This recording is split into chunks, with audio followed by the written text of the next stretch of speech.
Preguntarte, vos estás hace bastante la movida, además habías organizado con, entre otros novios, Irlanda. ¿Cómo fue que llegaste a escuchar rap o curtir rap? ¿Cómo fue ese comienzo, digamos? A escuchar rap, creo que muy, muy de chico, o sea, a los 10, 11, 12 años, rápidamente, yo soy del 2000, o sea, Sí. en esa época era pleno auge Calle 13, pleno caída, digamos, de Eminem, pero que ya empezaba Sí, como sí. el revival del mejor Eminem, entonces yo agarraba esos videoclips.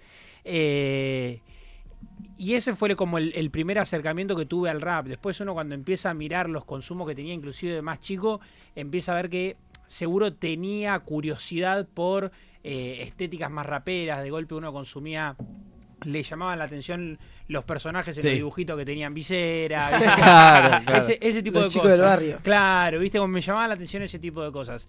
Ahí me metí un poco más en el rap y ya para los 14 y 15 años es que descubro la conexión real, descubro lo que ya era el Quinto Escalón, descubro el Jalabaluza y empiezo a ir un par de competencias. ¿Vos rapeabas en un principio? Mirá, yo la primera competencia que fui fue a la Irlanda. Fue la primera fecha de la Irlanda que lo organizaba un pibe que yo conocía por haber jugado al fútbol con él de chicos. Caí, ahí rapeé por primera vez en una competencia, rapeaba con mis amigos, qué sé yo. Pegamos buena onda con todos. Ese mismo día ellos me proponen ser organizador. Así guapo. Claro, así Por la guapo. puerta grande. Y muy primera fecha. Claro, al día siguiente era el Quinto Escalón. Y fue así, como en un fin de semana entré de lleno. Es muy loco eso que tiene el rap, ¿no? Porque quizás los oyentes de otros géneros, si bien sí tocan, etcétera, hay algo del rap de como que si te gusta escuchar rap, alguna vez rapeaste, lo intentaste, rapeás, tiene esa facilidad, ¿no? Sí, siempre, por lo menos en una ronda medio en pedo, te tiraste un freestyle. Olvídate, 100%. No hay persona que no lo haya hecho. No. Che, y bueno, la Irlanda escaló un montón, boludo. Llegó a tener un montón de gente. Bueno, Irlanda, evidentemente. ¿Cómo fue ese proceso, digamos? No, mira, la verdad es que con la Irlanda yo creo que nos pasó que fuimos un poco víctimas de nuestro contexto. O sea, supimos hacer algunas cositas bien, pero todo el boom que tuvo la Irlanda fue ajeno a nosotros en gran parte. Después nosotros lo supimos administrar bien, creo yo. Nada, yo creo que estábamos muy bien ubicados. La plaza estaba en el mismo barrio que el Quinto. Sí. Entonces un poco mitad de la ciudad también. Claro, ¿no? era Caballito, era un lugar al que el que era de cualquier zona norte, zona sur, zona oeste, más o menos le quedaba un poco a mano. Y después sí, cuando empezaron a caer más personas, vamos a decir, de alguna relevancia para el momento y demás, creo que supimos manejarla bien y se empezó a armar solo porque nosotros obviamente nos ocupábamos de toda la cuestión de gestión de la competencia, pero una vez que arrancaban las batallas, obviamente el lugar pertenece a los competidores y a los jurados, 100%. Y se empezó a armar solo un esquema de validación distinto, que en cuanto nosotros lo identificamos, lo empezamos a fomentar.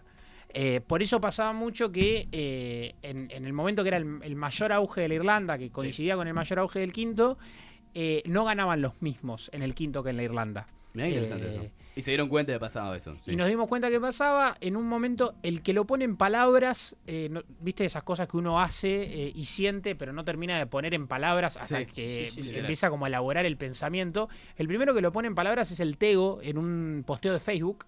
Yo recuerdo de ser fan en ese momento y el Tego era la Irlanda era el uno. El Tego dice, para mí las competencias no son una batalla en donde gana el que mejor humilla al otro o el que mejor le contesta al otro, sino que es un escenario en donde se plantea un debate en específico y el que mejores argumentos tenga para ganar esa discusión es el que gana. Esos argumentos pueden tener flow, pueden tener una cadencia, pueden nada más tener barras, pero eso fue lo que empezó a pasar en la Irlanda, como se dejaron de validar los berretines muy rápidamente y se empezó a intentar conseguir todo más como un debate. Bueno, cuando fue el boom del Quinto, lo que más se ponía, viste, capaz las recopilaciones eran los punch, que muchas veces eran unos berretines, se viene a hacer el caso sin bardear la mejor, pero el caso de Bell, se ponele que era un chabón que capaz que no es que te tiraba la mejor estructura de la historia, simplemente capaz te tiraba una berretineada y explotaba, porque también eso pasó un poco en el boom, ¿no? O sea, la gente esperaba eso un poco. Bueno, Bueno, a mí me pasa de ponerme a ver una batalla vieja ahora. Yo capaz no consumo tanto las batallas ahora, pero no puedo negar que sí lo hacía.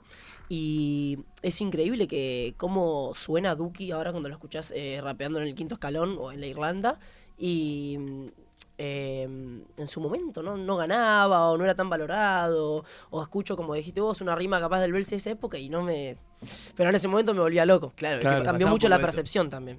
Bueno, igualmente, o sea, la verdad es que sigue existiendo un poco esa suerte de morbo en las batallas. De hecho, ahora está muy explícito. Por Claro, ejemplo, total. La bazooka, que las más conocidas suelen ser las que tienen ese gramo de morbo. Si bien, obviamente, hay un montón de estructuras súper complejas. A mí el Chili estructuralmente me encanta, por ejemplo. Sony también. Pero su batalla, la verdad es que es morbo. Y la gente va esperando eso un poco también, ¿no? Entonces, también está de moda eso, siempre. Hay algo de que quizás pasaba con las batallas de freestyle en esa época y está pasando ahora con las batallas escritas, que es que el público que las consume no consume rap necesariamente. Sí, eso pasa mucho, siempre pasó. Y las batallas son puerta de entrada. Y creo que lo van a seguir siendo durante muchísimo tiempo porque es el formato más digerible que tiene el rap. Y ni hablar si lo pasamos a capela. Que eso es un poco lo que no estamos terminando de ver de las batallas escritas hoy por hoy. O sea, es solamente el rapero arriba del escenario y adaptado a los métodos de consumo que estén en auge en ese momento.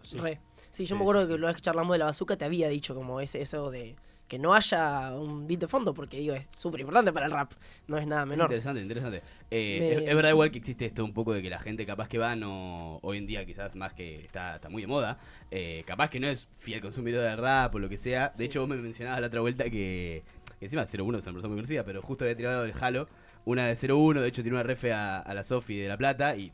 Creo que a menos que estaba en el escenario ninguno la captó. Pasó desapercibida, claro. sí.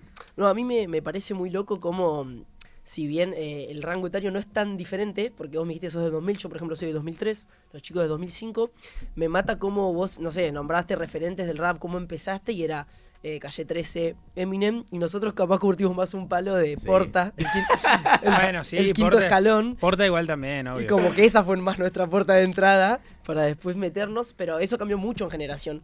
Sí, a mí me pasó, tuve la suerte de ese momento verlo muy de cerca, verlo demasiado de cerca, y bueno, esto que decías vos, Nacho, con respecto a Duki, pasaba eso, de que el chabón tenía una de que él quería morir en la suya. Estaba convencido de que en lo que él estaba intentando lograr había algo. Y se notaba, Era evidente que él estaba intentando terminar de pulir una cosa que en el momento no lo sabíamos, pero evidentemente era más allá del freestyle y tenía mucho más que ver con la música. Con la música, 100%. Algo que tenía ganas de hablar con vos es que... en estos años creció un montón la cultura del rap acá en Argentina. No solo hay más oyentes de rap, sino que también hay más comunicadores de rap.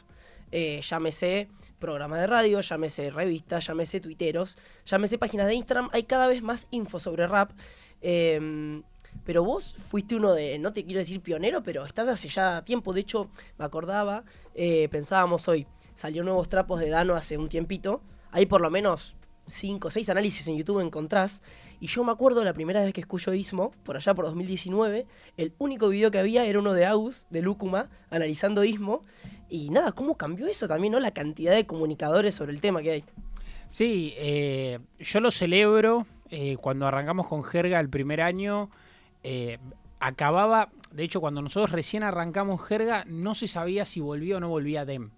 Sí. Entonces teníamos como esta duda de, bueno, hay que ver qué días pone Dem, capaz lo ponemos los miércoles y en un mes sale que Dem sale a la misma hora y nos queremos cortar las bolas. Entonces, como ahí arranca como una decisión bastante consciente de decir, bueno, a como dé lugar tenemos que hacer algo distinto a Dem, no podemos ser Dem 2 bajo ningún concepto. Y cuando vimos que Dem no volvía y que Jerga empezaba a crecer cada vez más, existió un momento de charla de decir, che, bueno, hoy por hoy, este año, este 2022, quizás estamos un poco solos. Digo, estaba Nirvana Verbal, había otros programas, por supuesto. Rimas Rebeldes, que tiene como 20 años ya, no sé cuánto tiene Rimas Rebeldes. Pero va a empezar a aparecer cada vez más gente. Estemos atentos a eso. Y es algo que lo celebro, porque además, si no, se terminaba cayendo mucho en comunicadores de otra cosa, queriéndose meter en el hip hop, Claro. no sabiendo por dónde entrarle, que obviamente igual son todos bienvenidos, pero está bueno que dentro del ámbito de la comunicación, dentro del periodismo, se lo valide como una especialización que vale la pena y que coyunturalmente tiene sentido que haya cada vez más especialistas. Sí. Sí, de hecho, perdón, nosotros ponemos el ejemplo otra vuelta de lo que son los premios Gardel, por ejemplo, o ciertos premios que se entregan acá y también se entregan afuera, que son premios que no los da gente que sabe de la cultura, gente que está metida, porque la verdad es que si vos no tenés que ser el mayor analista de rap o lo que sea para de pronto saber que Nike no debería estar nominado a Mejor Disco del Año de género urbano. Entonces me parece que sí es importante que existan esas cosas. Pero quería preguntar también cómo fue que fue esto, viste, de que de pronto había muchos artistas que capaz que no los tenías, o capaz que sí, cómo fue esa hay una nueva camada muy grande, o sea, nombramos el 01, nombramos a Mir Nicolás, que ya está bastante, pero bueno, Lone, el Flack. ¿Cómo fue la llegada de esa camada, digamos? Esta camada que está apareciendo ahora estos últimos años y demás, y muy gratificante para nosotros, muy gratificante porque, a ver, yo, por mis tiempos en la Irlanda y demás, yo venía viendo que había un gran potencial, que se venía gestando algo. Ahora, mi percepción, hasta por lo menos el 2020, full pandemia, era bastante porteñocentrista, ¿viste? No me terminaba de entrar en la cabeza que la respuesta a ese rap mucho más, no sé si real es la palabra, pero más profundo, iba a estar fuera de la capital federal o al menos del AMBA, ¿viste? Hasta ese momento el circuito era el AMBA, ya habían aparecido los Golden Boys, ya había algunos referentes de otros lados, pero esta oleada que apareció, y no solamente pibas como Ana Milagros, Nasir Gaté, Alcoy en Salta, la escena de Neuquén que está creciendo un montón, sino, por ejemplo, la microescena de Dembow que hay en Tucumán. Tremendo, vaya. Es una locura. Sí, mira. O sea, es un mundo aparte. En Tucumán hay una escuela de Dembow que es punta de lanza, por lo menos afuera del Caribe es punta de lanza la escena del Dembow en Tucumán.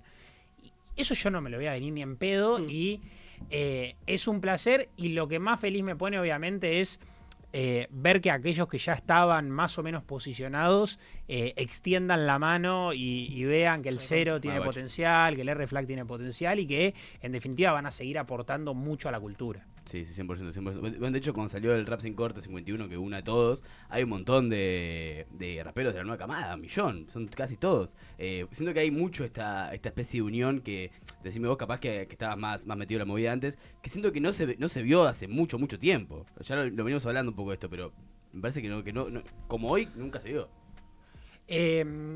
Mira, el tema de la unión es un fla. Antes sí es cierto que estaba todo bastante centrado en el área metropolitana de Buenos Aires. Entonces había como una cosa de... estaba esta competencia, no sé si lo ubican, ¿Quién habló de división? Que de alguna manera lo que... Cuando aparece esta competencia que es ¿Quién habló de división? Era un contexto de enorme división entre zonas. O sea, vos ibas a una competencia y era muy evidente hasta por la ropa quiénes eran de capital, quiénes eran del oeste, quiénes eran del norte y quiénes eran del sur. Y las internas desbordaban constantemente. Ese era el clima que se vivía en el hip hop hasta por lo menos 2016. En un momento se empieza a hacer una unión, porque además empieza a aparecer esto de que de golpe gente se empieza a pegar mucho más allá de lo que nuestra óptica nos permitía imaginarlo. Ahí me perdí un poco. ¿Dónde estábamos? No, que la unión que existe hoy. La unión que existe hoy. Y los que estaban fuera del área metropolitana eran como medio adyacentes que aparecían y demás. Yo creo que esta camada entendió mejor que nadie que la única manera de consolidar al rap como un género al que se le preste atención, un género en el que se invierta y demás, era necesario tener esta unión. Si no, no había forma de que entre la guita, básicamente. Bueno, y hace poquito con la fecha de Conway se vio, pero clarísimo. Sí, una locura fue eso.